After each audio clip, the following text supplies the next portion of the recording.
तुम उसी तरह तोते के रूप में भटको। नहीं नहीं, मुझे आजाद करो वरना मैं तुम्हें छोड़ूंगा नहीं। अब तुम मेरा कुछ भी नहीं बिगाड़ सकते। अब तुम जाओ यहां से और अब से ऐसे ही घूमो।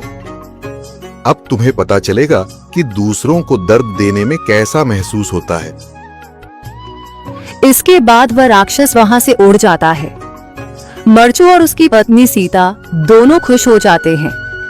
मरचू पहले की तरह काम करने लगता है। वह और उसकी पत्नी दोनों खुशी खुशी जिंदगी गुजारने लगते हैं।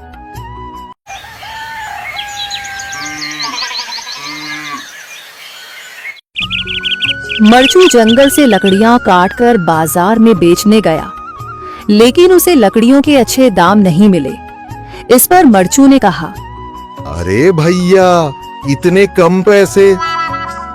इन पैसों में तो 2 वक्त का खाना भी नहीं मिलेगा। आप मुझे बहुत ही कम पैसे देते हैं। मैं इतनी मेहनत से लकड़ियां काट कर आता हूँ, लेकिन उनके पैसे मुझे बहुत कम मिलते हैं। भैया, तुम्हारी लकड़ियां होती ही इतनी कमजोर हैं कि मैं इससे ज्यादा पैसे नहीं दे सकता। तुम्हारी लकड़ियों के बस इतने ही पैसे बनते हैं। अरे भैया, कुछ ज्यादा कर दो ना। वो क्या है ना कि इन पैसों का तो कुछ भी नहीं आता। मैं अपनी जिंदगी कैसे गुजारूंगा? भैया, तुम जाकर अच्छी लकड़ियां लाओ, तभी इन लकड़ियों का अच्छा दाम मिल पाएगा, वरना इन लकड़ियों का तो यही दाम है। ये सुनकर मरचू बहुत ज्यादा परेशान हो गया और पैसे लेकर किराने की दुकान से सामान खरीदकर घर आ गया। घर पहुंचते ही मरचू की पत्नी सीता ने कहा, अरे जी, सामान ले आए आप? हाँ जी, सामान ले आया हूँ।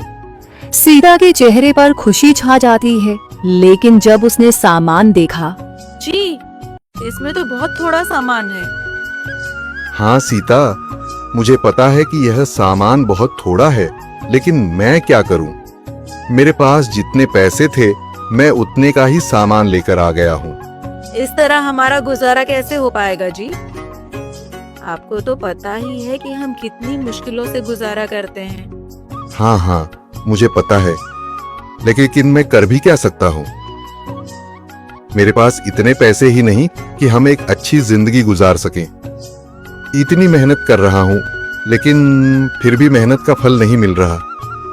इतनी मेहनत से अच्छी लकड़ी काट कर आता हूँ, लेकिन मुनासिब दाम नहीं मिलता। मैं तो बहुत परेशान हूँ। क्या करूँ? कहाँ जाऊँ? अरे जी, आप परेशान न हो, आप कोई और काम देख लें। मैंने कई बार काम तलाशने की कोशिश की, पर किसी ने भी मुझे काम नहीं दिया। ये सुनकर सीता भी काफी ज्यादा परेशान हो गई। मरचू से सीता की परेशानी नहीं देखी गई। उसने अपनी पत्नी सीता से कहा, मैं फिर से जंगल की ओर जा रहा हूँ। अरे जी, अभी मत जाइए ना, वैसे भी शाम हो रही है।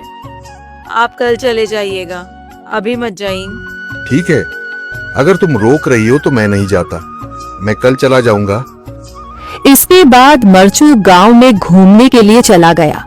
तभी उसे एक आदमी मिला और उसने कहा, कहाँ जा रहे हो भैया? और सुनाओ, क्या हाल चाल है? जिंदगी कैसे गुजर रही है?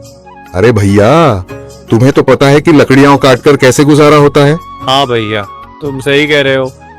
और आसपास के जंगलों में अच्छी लकड़ियां भी नहीं है। इसके लिए तो जंगल के अंदर जाना पड़ेगा।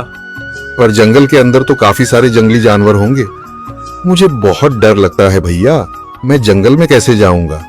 हाँ भैया, जंगली जानवर तो होंगे, लेकिन अच्छी लकड़ियां तो वहीं से ही मिलेंगी। ये सुनकर मरचू बहुत ज्यादा परेशान हो गया, लेकिन वह आदमी बिल्कुल ठीक कह रहा था। जंगल के किनारे की सारी लकड़ियां कट चुकी थीं। अब सिर्फ जंगल के अंदर ही अच्छी लकड़ियां बची थीं।